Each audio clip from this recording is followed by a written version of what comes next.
Salam kecerdasan. Selamat berjumpa kembali dalam channel saya, Si Hotang Marsoid. Kali ini ruang yang saya bicarakan adalah logika. Topiknya pengertian dan perkataan. Ya. Pengertian kata dan term. Baik. Nah, saya awali dengan berpikir dan bahasa. Nah, apakah ada hubungan berpikir dengan bahasa? Ya, apakah ada hubungan berpikir dengan bahasa?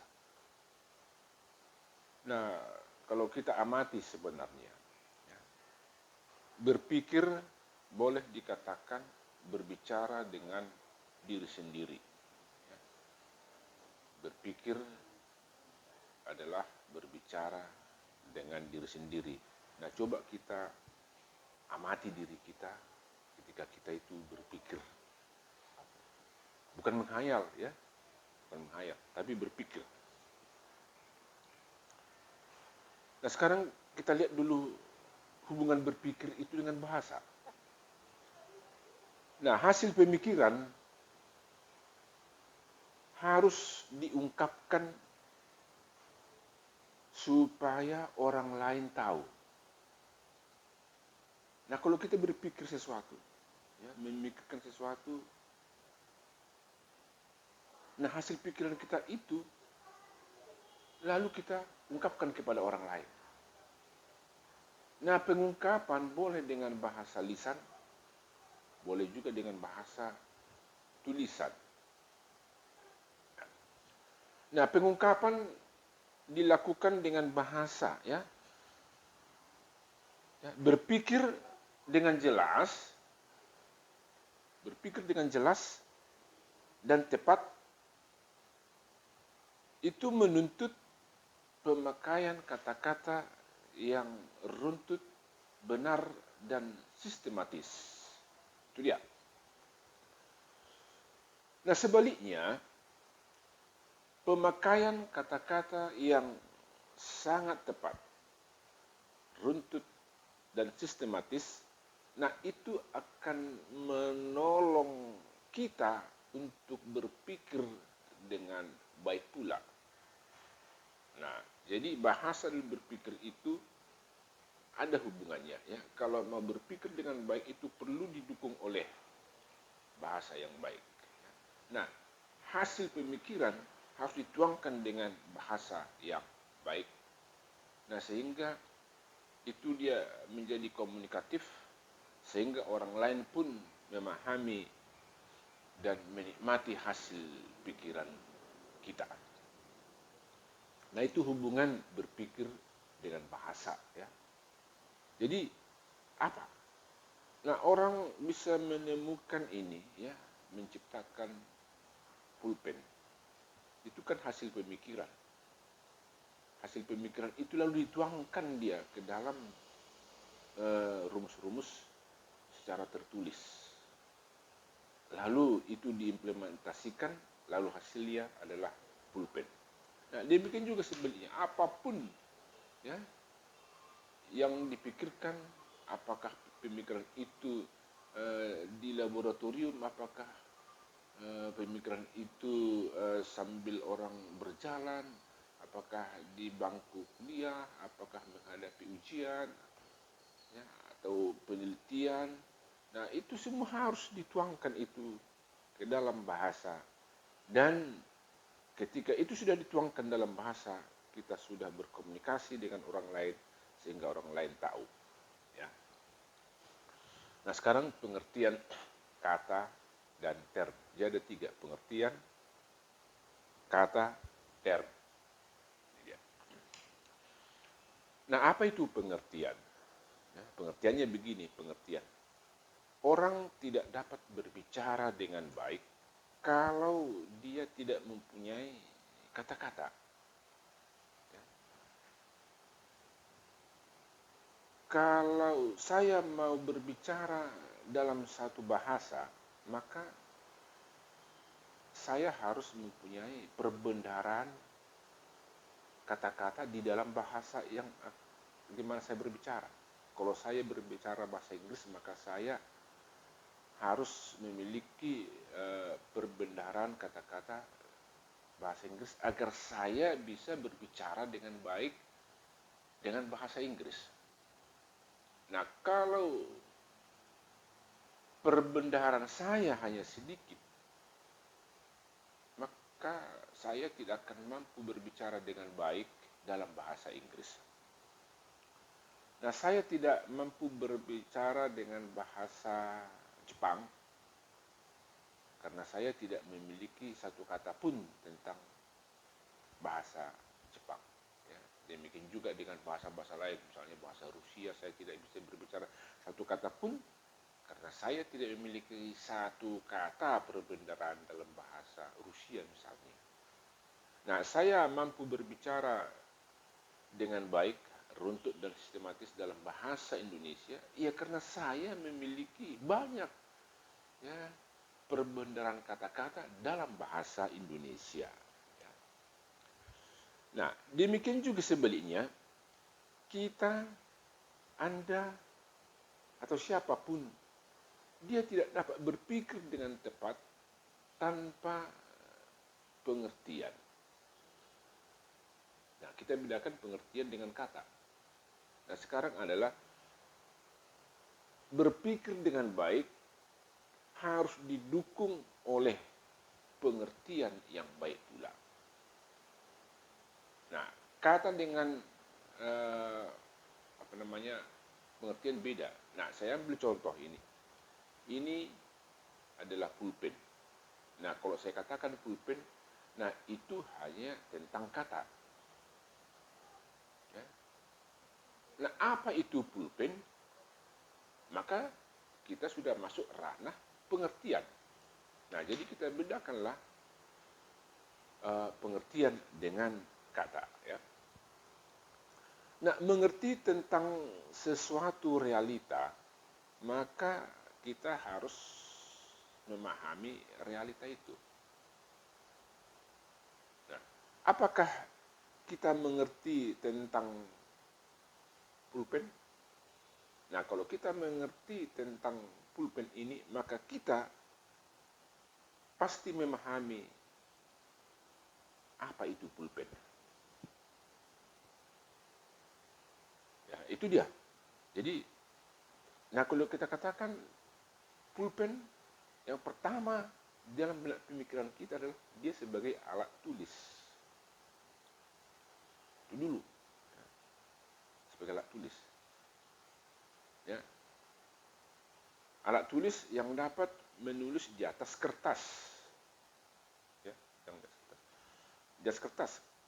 Nah, kalau ini dipakai menulis di atas cermin atau kaca misalnya, tentu tidak bisa. Nah, jadi itu harus kita pahami, ya, harus kita pahami.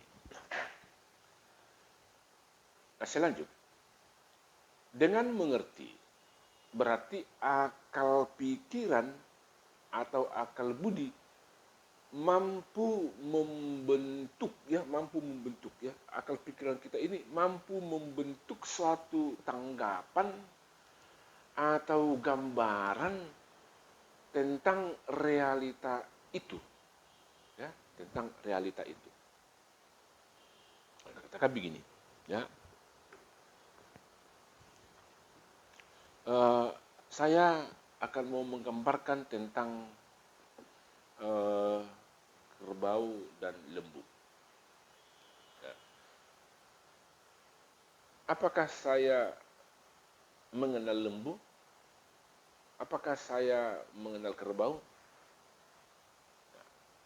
Nah, kalau di depan mata, ya jelas saya bisa melihat. Tidak perlu saya gambarkan. Ini kerbau, ini lembu. Tetapi kalau kedua jenis hewan itu tidak ada di hadapan kita, bagaimana kita bisa menggambarkan, ya? Bagaimana akal pikiran kita ini bisa membentuk suatu tanggapan atau suatu gambaran tentang apa itu kerbau, apa itu lembu. Ya. Jadi coba saya bandingkan begini. Ini di sini ada kerbau, di sini ada lembu. Nah, apakah kita memahami tentang gambaran ya atau pengertian tentang realita. Kerbau itu berbadan besar. Oke, lembu juga berbadan besar. Kerbau berkaki 4. Lembu berkaki 4. Kerbau punya ekor. Lembu punya ekor. Nah, sudah 3 kita buat ukuran. Masih sama. Belum bisa kita bedakan. Ya. Keempat, sekarang.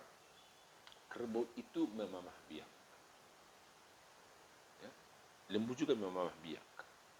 Kerbau berkembang biak dengan beranak. Lembu berkembang biak dengan beranak. Nah, sudah 6. Sudah 6 ukuran, belum juga bisa kita bedahkan atau menggambarkan apakah ada beda kerbau dengan lembu. Ya. Nah, sekarang kita lanjut. Kerbau itu makan rumput. Lembu juga makan rumput. Ya. Kerbau itu dipakai oleh petani. Lembu juga dipakai petani. Kotoran lembu dijadikan pupuk. Kerbau dijadikan pupuk. Kotoran lembu dijadikan pupuk. Udah 9, masih tetap sama. Mungkin 10, 11, 12 nanti masih tetap sama. Nah, berarti akal pikiran kita, akal budi kita belum berhasil menemukan atau membuat suatu gambaran atau tanggapan tentang kerbau yang memang pada dasarnya dia berbeda dengan lembu. Ya, berbeda dengan lembu. Nah, jadi kalau kita paham tentang realita itu, maka kita harus bisa nanti menemukan suatu titik di mana apa itu kerbau dan apa itu lembu. Ya, oke. Nah, itu tentang pengertian. Ya. Nah, kemudian tentang kata. Kata adalah tanda lahir yang menunjukkan sesuatu tentang realita. Kata adalah tanda lahir yang menunjukkan suatu realita. Nah, kalau saya katakan makan, nah itu berarti saya sudah nyatakan dia, saya ucapkan dia. Itu kan tanda lahir yang menunjukkan tentang realita. Realita apa yang dinyatakan oleh makan? Ya makan ya, makan dia. Minum. Nah, sekarang di dalam diri saya, di dalam pikiran saya ada satu kata yang belum saya ungkapkan. Nah, ketika itu belum saya ungkapkan, orang lain tidak tahu. Nah, ketika saya ungkapkan, pasti orang lain tahu. Nah, sekarang saya ungkapkan misalnya, ya, saya ungkapkan, yaitu tertawa. Nah, tertawa. Sehingga orang tahu. Kenapa orang lain tahu? Ya karena sudah saya ungkapkan. Saya ungkapkan. Nah, itulah. Jadi kata itu adalah realita. Ya, realita yang ada di sekitar kita ini. Yang ada di dunia ini. Ya. Itulah yang saya katakan tanda lahir. Yang menunjukkan suatu realita. Itu hanya menunjukkan, bukan pengertian, ya, bukan menunjukkan pengertian, tapi menunjukkan realitanya, realitasnya. Ya. Nah, kata tidak sama dengan pengertian, sebab kata hanya menunjukkan realita, sedangkan pengertian memahami realita. Nah, tadi sudah saya buat. Kata hanya menunjukkan realita ini. Pulpen, inilah dia. Dia hanya menunjukkan pulpen. Tapi pengertian itu akan menunjukkan ya apa itu pulpen. Jadi itu beda. Ini pulpen. Udah oke. Nah, apa itu pulpen? Nah, itulah yang disebut dengan pengertian. Ya, apa itu pulpen? Pulpen adalah alat tulis yang paling baik dipergunakan di atas kertas. Nah, itu dia. Itu contoh. Baik, berikutnya adalah term. Term ya, TERM. Nah, term adalah eh, tempat dan fungsi kata di dalam sebuah kalimat. Tempat dan fungsi kata di dalam sebuah kalimat. Nah, sebut contohnya begini. Tono itu nakal. Ya. Jadi di sini ada kata Tono nakal. Tono itu ditunjukkan nakal. Tono diakui nakal. Maka kalau dikatakan Tono nakal, berarti Tono itu diakui nakal. Maka kalimat yang paling term yang paling cocok itu adalah Tono itu nakal. Nah, kata itu menunjukkan nakal, ya. Jadi kalimat ya, term itu term atau fungsi kata di dalam suatu kalimat itu harus dia berbentuk suatu putusan, ya. Banyak tolong itu nakal, kerbau itu besar, ya, jalan itu rusak. Nah, itu dia adalah kata-kata suatu putusan. Nah, jadi bukan penjelas apa ya, bukan kata yang lain, bukan kata lain, tapi harus dia merupakan suatu putusan, ya. Nggak boleh dikatakan selamat pagi, itu bukan putusan, bukan putusan. Nah, suatu putusan atau kalimat ya atau term ini terdiri dari 3 unsur. Apa itu? Subjek, predikat, dan kata penghubung. Ya, subjek, predikat, dan kata penghubung. Nah, saya kembalikan pada Tono itu nakal. Tono adalah subjek, nakal adalah predikat. Nah, yang menghubungkan Tono dengan nakal itu adalah kata penghubung, yaitu kata itu. Jadi, subjek, kata penghubung, predikat. Nah, kalau dikatakan Tono itu nakal, berarti itu adalah pengakuan. Ya, pengakuan. Jadi kalau dia pengakuan, maka berarti dapat dikatakan skemanya begini. S sama dengan P. Ya. Nah, mengapa S sama dengan P? Karena Tono itu diakui nakal, Tono itu nakal. Ya. Kalau dia pengakuan, berarti simbol untuk itu adalah tanda sama dengan. Nah, sebaliknya ada pengingkaran. Misalnya begini, rumah itu tidak besar. Rumah, ya, ada 2. Ya, subjeknya adalah rumah, predikatnya besar. Penghubungnya tidak. Bukan itu. Nah, kalau rumah dan besar dihubungkan dalam bentuk pengingkaran menjadi penghubungnya adalah kata tidak. Akhirnya apa? Rumah tidak besar. Rumah tidak besar. Nah, tidak di situ harus diberikan simbol tidak, tanda tidak sama dengan, ya, tidak sama dengan. Nah, jadi di dalam term ini penghubung itu ada 2, yaitu